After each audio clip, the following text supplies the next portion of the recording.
BJP സംസ്ഥാന നേതൃയോഗം കണ്ണൂരിൽ പുരോഗമിക്കുന്നു. ജില്ലാ കമ്മിറ്റി ഓഫീസിൽ സംസ്ഥാന അധ്യക്ഷൻ രാജീവ് ചന്ദ്രശേഖറിന്റെ അധ്യക്ഷതയിലാണ് യോഗം. മുതിർന്ന നേതാക്കൾ യോഗത്തിൽ പങ്കെടുക്കും.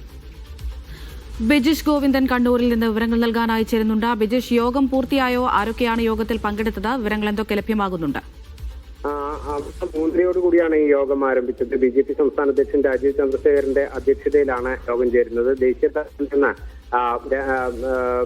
നേതാക്കന്മാർ ഉൾപ്പെടെയുള്ളവർ ഇത് യോഗത്തിനകത്ത് പങ്കെടുക്കുന്നുണ്ട്. ദേശീയ തലത്തിൽ നിന്ന് പ്രകാശ് ജാവ്ദേക്കറും അതുപോലെ തന്നെ AP അബ്ദുള്ളക്കുട്ടിയുമാണ് യോഗത്തിൽ പങ്കെടുക്കുന്നത്. തദ്ദേശ തെരഞ്ഞെടുപ്പ് കഴിഞ്ഞ ശേഷം നടക്കുന്ന പാർട്ടിയുടെ ആദ്യത്തെ നേതൃയോഗം എന്നുള്ളൊരു പ്രത്യേകതയാണ് ഇന്നത്തെ യോഗത്തിനുള്ളത്. ഈ യോഗത്തിനകത്ത് തദ്ദേശ തെരഞ്ഞെടുപ്പിലെ BJPയുടെ പ്രകടനം വിലയിരുത്തും. ഒപ്പം തന്നെ തിരുവനന്തപുരത്തെ മികച്ച പ്രകടനം, തിരുവനന്തപുരത്ത് പുതിയ മേയർ ആരായിരിക്കണം എന്നുള്ള കാര്യത്തിനകത്തൊക്കെ ചർച്ച നടക്കുമെന്നുള്ളതാണ് ലഭ്യമായിരിക്കുന്ന വിവരം. തിരുവനന്തപുരത്തെ പ്രകടനത്തിനൊപ്പം തന്നെ പന്തളം നഗരസഭയിൽ ഭരണം നഷ്ടപ്പെട്ടതും പാലക്കാടുണ്ടായ വോട്ട് ചോർച്ചയും അടക്കമുള്ള കാര്യങ്ങളും തൃശ്ശൂരുള്ള വോട്ട് ചോർച്ച അടക്കമുള്ള കാര്യങ്ങളും ഒക്കെ ചർച്ച ചെയ്യുമെന്നുള്ളതാണ് ലഭ്യമായിരിക്കുന്ന വിവരം.